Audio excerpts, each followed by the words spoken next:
안녕하세요. 위대한 개미의 든든한 동반자 자이언트TV 신유경 기자입니다. 하반기 실적 기대감에 한 차례 주가가 뛰었던 엔터주 주가가 요즘은 조용한 흐름을 보이고 있는데요. 오늘 하반기 엔터주 투자 전략에 대해 이선화 KB증권 연구원님 모시고 이야기 나눠보겠습니다. 먼저 이제 지난해 오프라인 공연이 불가능했지만 엔터주들은 모두 좋은 실적을 기록을 했는데요. 온라인 공연과 앨범 판매 덕분이었던 것 같습니다. 엔터 4사 중에서 온라인 전환을 가장 빠르게 잘 해낸 엔터사가 있다면 어디일까요? 네, 말씀하신 대로 지난해가 사실 코로나19로 인해서 굉장히 시장 자체가 이제 침체됐을 거라고 다들 생각을 많이 하세요. 그 이유가 콘서트가 불가능했기 때문에 이제 관객 모집이 어려워서 엔터사들이 실적이 어려웠겠다라고들 다들 오해를 많이 하시는데, 그럼에도 불구하고 좋은 실적을 냈던 것은 말씀하신 것처럼 이제 앨범 판매량이 굉장히 늘어났고, 그 이유는 이제 K-팝의 인기가 아시아를 넘어서 글로벌로 확장이 되었기 때문이다라고 보시면 되고요. 온라인 좀 저희가 코로나19 이후에 저희가 이제 밀레니얼 세대를 타겟으로 해서 온라인 채널에 엔터사들이 발빠르게 뛰어들면서 관련된 매출이 증가했기 때문에 보다 안정적인 실적을 낼 수 있었다, 이렇게 볼 수 있을 것 같습니다. 네, 대표적으로 위버스 컴퍼니를 보유한 하이브가 이제 온라인화에 성공한 엔터테인먼트사다라고 볼 수 있는데요. 이제 국내 굴지의 온라인 플랫폼 업체인 네이버 브이라이브를 하이브의 자회사인 BNX가 영업 양수를 통해서 이제 두 회사가 합쳐지면서 위버스 컴퍼니라는 회사가 탄생을 했고요. 위버스 컴퍼니는 위버스라고 하는 온라인 플랫폼을 운영을 하고 있습니다. 이 위버스를 이용하는 월간 이용자가 500만 명 수준인데요. 이제 다양한 K-팝 엔터테인먼트 플랫폼들이 존재하지만 그 중에서도 독보적으로 많은 이제 접속자를 보유하고 있는 플랫폼이다라고 보시면 될 것 같습니다. 네, 위버스를 보유한 하이브가 온라인 전환을 가장 잘 해낸 엔터사다라는 말씀이신 거죠. 그러면 이제 하반기에 사실 오프라인 공연이 재개될 수도 있다는 기대감이 올라왔었는데 지금 상황상으로는 현실적으로 좀 어려운 것 같은데요. 맞아요. 네, 하반기 전반적인 엔터주 실적 전망은 어떻게 보실까요? 네, 우선 본격적인 오프라인 투어는 좀 불가능하다라고 보고 있어요. 이제 본격적인 오프라인 투어다라고 하면은 저희가 이제 통상 글로벌 투어를 포함해서 10회 이상의 월드 투어를 진행하는 것이 이제 오프라인 투어라고 말씀을 드리는데요. 지금 뭐 백신 접종률이라든지 아니면 코로나19의 확산 상황을 봤을 때는 하반기에도 이런 본격적인 오프라인 투어는 어려워 보입니다. 하지만 저희는 이제 온오프라인 합동 콘서트를 좀 준비를 하고 있어요. 그래서 합동 콘서트다라고 하면 사실 오프라인 콘서트에는 이제 투입되는 비용이 굉장히 많기 때문에 어느 정도 모객 인원이 확정이 되지 않으면 수익을 내긴 어려워요. 하지만 이제 워낙에 이제 관객분들이 오프라인 콘서트 현장감에 목말라 있기 때문에 오프라인 콘서트는 한정된 인원을 으로 진행을 하고요. 온라인 콘서트 같은 경우에는 이제 이 오프라인 콘서트와 실시간 생중계를 하면서 이제 동시에 접속자를 올리면서 수익 창출에 이제 이바지하는 그런 개념으로 보시면 될 것 같습니다. 사실 주식은 기대감을 반영을 하기 때문에 본격적인 오프라인 콘서트 수익이 발생되는 시기가 이연됐다라고 하더라도 이제 오프라인 공연 재개 기대감만으로도 저희는 이제 향후의 주가는 좀 긍정적인 흐름을 보일 것이다라고 생각하고 있습니다. 그러면은 이제 온 오프라인 합동 이제 콘서트를 통해서 이제 하반기 실적도 견조하게 다들 나올 수 있다라고 보시는 건가요? 그렇죠. 이제 하반기에 특히나 이제 저희 4분기부터는 일부 오프라인 콘서트가 재개된다라고 보고 저희가 실적 전망치 추정치에 이것을 반영을 하고 있고요.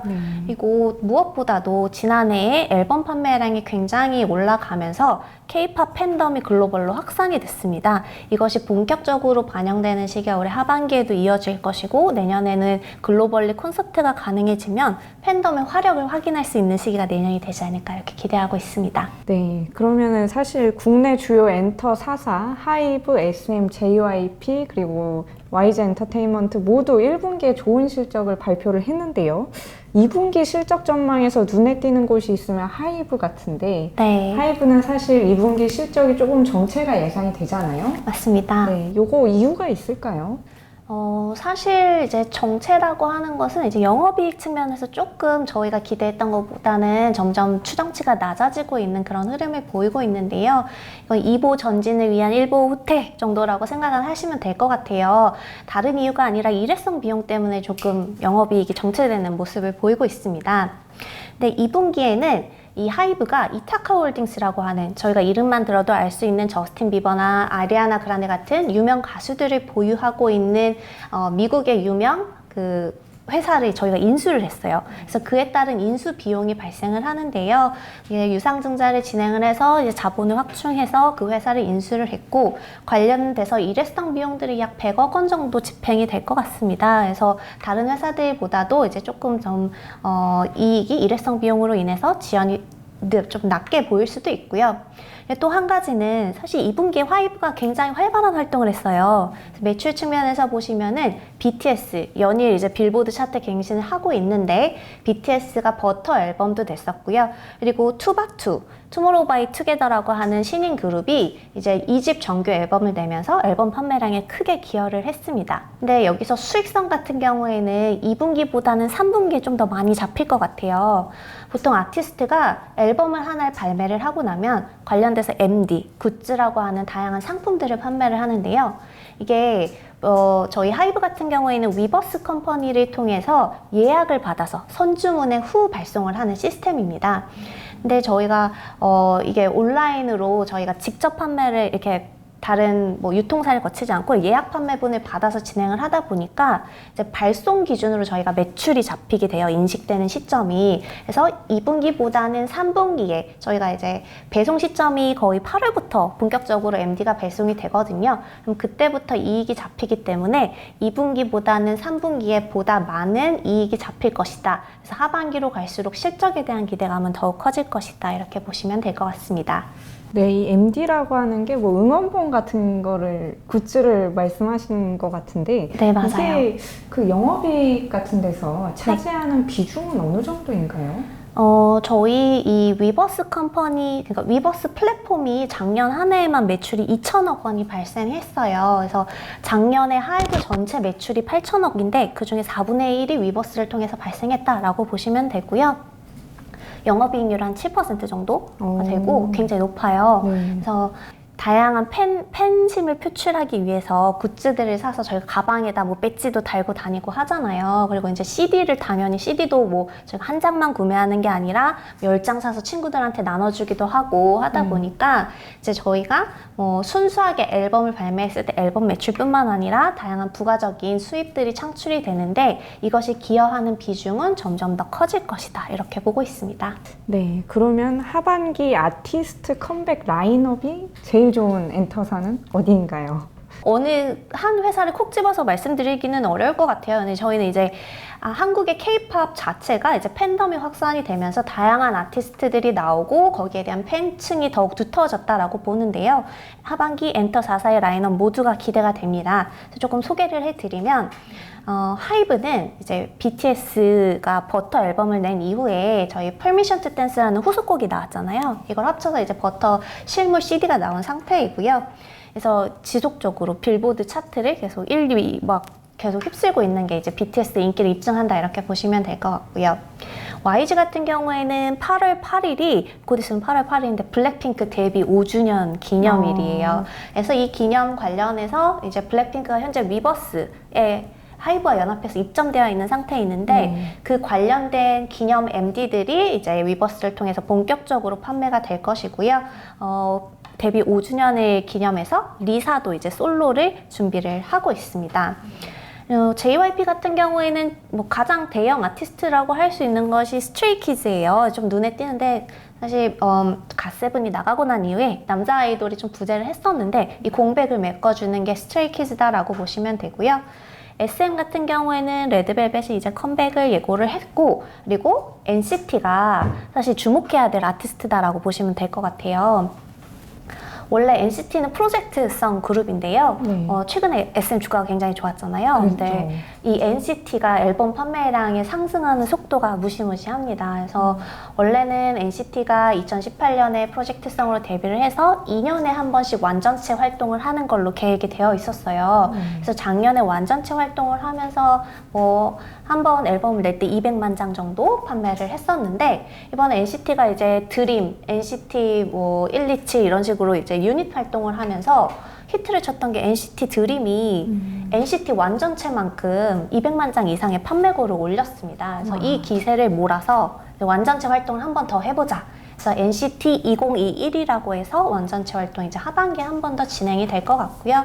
그래서 각사를 대표하는 아티스트들이 전부 다 앨범을 냈기 때문에 하반기로 갈수록 K-pop 엔터사들의 이제 실적 기대치는 점점 더 높아지고 있습니다. 네, 최근에 사실 말씀 주셨던 대로 하이브랑 SM 주가가 굉장히 많이 올라온 것 같은데요. 네. 지금 사도 이 엔터주는 부담스럽지 않다 하는 밸류에이션 매력도가 좀 있는 엔터주가 있을까요?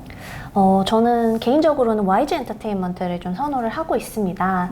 그래서 사실 밸류에이션이 멀티플이라는 게 굉장히 비싼 건 맞아요. 현재 엔터사들이 밸류에이션에 대한 고민이 한창 많은 시기이고요. 그래서 저희가 메타버스라는 새로운 테마를 더해서 밸류에이션을 리레이팅 하자라는 이런 움직임도 나오고 있습니다. 근데 엔터 4사 중에 2022년을 기준으로 봤을 때 가장 멀티플이 저렴한 게 이제 YG 엔터테인먼트 가장 매력적이다 이렇게 볼 수 있을 것 같아요. 그래서 저희가 컨센서스 기준으로 보면은 하이브가 40배 정도 되고, 그리고 이제 SM이 30배 정도 되고, 그리고 JYP와 YG가 한 25배 정도에서 거래가 되고 있는 수준입니다. 근데 JYP와 YG 중에 제가 YG를 조금 더 선호를 하는 이유는요, 이제 기저효과가 있어요. YG 같은 경우에는 사실 뭐 버닝썬 사태도 있었고, 그래서 이제 좀 많았죠. 실질적으로 활동을 하는 아티스트가 블랙핑크밖에 없었어요. 근데 이제 본격적으로 올해부터 트레저라는 신인이 올라오고, 그리고 이제 빅뱅이라는 저희 이제 대여가 다시 컴백을 하고 있기 때문에 실적에 대한 기대감이 올라가고 있는데요. JYP 같은 경우에는 뭐 열심히 일해주던 갓세븐이 나가는 그런 타격도 있고요. 사실 JYP는 니주가 굉장히 잘 해줘야 되는데, 저희가 일본의 코로나 상황이 한국보다 좀 더 심각하잖아요. 그래서 거기가 언제 어떻게 될지 몰라서 아직까지는 실적 가시성이 지금은 JYP보다는 YG가 조금 더 나아 보이는 상태입니다. 네, YG가 저렴하면서도 실적 가시성이 높은 엔터주다. 네. 이런 말씀이신 거죠? 네. 그러면 하반기 전반적인 엔터주 주가 전망은 어떻게 보실까요? 사실 하반기로 갈수록 저희가 기대하는 건 백신 접종률이 높아지고, 그리고 리오프닝 관련해서 전 세계적으로 리오프닝 관련주가 다시 한번 주가가 오르지 않을까 이렇게 기대를 하고 있습니다. 특히나 이제 해외에서 콘서트가 가능해지면 저희가 이제 처음으로 이제 K-팝의 글로벌 팬덤을 확인할 수 있는 시기가 될 것이다 생각을 하고 있어요. 그래서 월드 투어라는 게 사실 비용적으로는 조금 부담이 될 수는 있지만, 저희가 10회 이상 진행을 하게 되면은 거기서 걷어들이는 수익이 저희가 예상하는 마진율이 2자릿수 이상이 나오기 때문에 좀 더 기대감이 굉장히 커지고 있는 상태이고요. 뭐 잘 아시다시피 유튜브 상위 구독자 수 뮤지션들 순위를 봤을 때 지금 1위가 저스틴 비버인데 2위가 바로 이제 블랙핑크가 차지하고 있고 6,200만 명이 시청을 하고 있고요. 그리고 이제 BTS 같은 경우에도 한 5,200만 명 정도가 이제 시청을 하고 있기 때문에, 구독을 하고 있기 때문에 글로벌 팬덤이 오프라인 콘서트가 열리기만 한다면 얼마나 표를 사고 싶겠어요. 그래서 저희가 오프라인 콘서트를 함으로써 이제 그 K-pop 에 대한 수요가 얼마나 늘어났는지도 눈으로 확인을 할 수 있고, 그리고 저희가 그런 이제 단기적인 실적뿐만 아니라 그 K-팝의 위상이 글로벌리 높아지면서 외국인 투자자들이 좋아하는 투자 포인트가 하나가 더 생겼어요. 어떤 건가요? 아티스트 연습생 풀이 굉장히 넓어졌어요. 그래서 기존에는 사실 한국인들 위주로 연습생들이 생겨나고, 그리고 이제 사실 영어를 잘 할 줄 아는 연습생들이 별로 없었거든요. 근데 이제 뭐 블랙핑크가 성공할 수 있었던 가장 큰 요인 중에 배경 중에 하나도 이제 멤버들 대부분이 영어를 되게 유창하게 잘 할 수 있다라는 거, 그리고 이제 뭐 중화권을 다 아우를 수 있는 그런 뭐 외국인 멤버가 있다라는 것, 이런 것들이 굉장히 좋아 보이는 투자 포인트로 이제 꼽히고 있고요.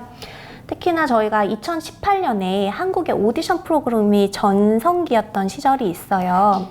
그래서 프로듀스 101 같은 시리즈물이 이렇게 나오면서 지금은 그 인기가 시들해졌다라고 할 수 있지만 과거와는 달리 연습생들이 이미 인지도를 가지고 출발을 하기 때문에 이제 외국인 투자자들이 봤을 때 한 그룹이 망해도 다음 그룹이 잘해주겠지. 그래서 실적에 대한 가시성이 굉장히 높아졌어요. 그래서 그런 것들이 좀 안정적인 실적을 내는데 배경이 되면서 외국인 투자자들이 한국의 그 K-팝 엔터사들에 대해서 관심이 높아지는 배경이 되었습니다. 네, 그러면은 마지막으로 이제 연구원님께서 아까 YG를 그 밸류에이션 매력도가 가장 높은 종목으로 꼽아주셨는데 네네. 여러 가지 방면을 다 감안을 했을 때 엔터주 토픽은 무엇인가요?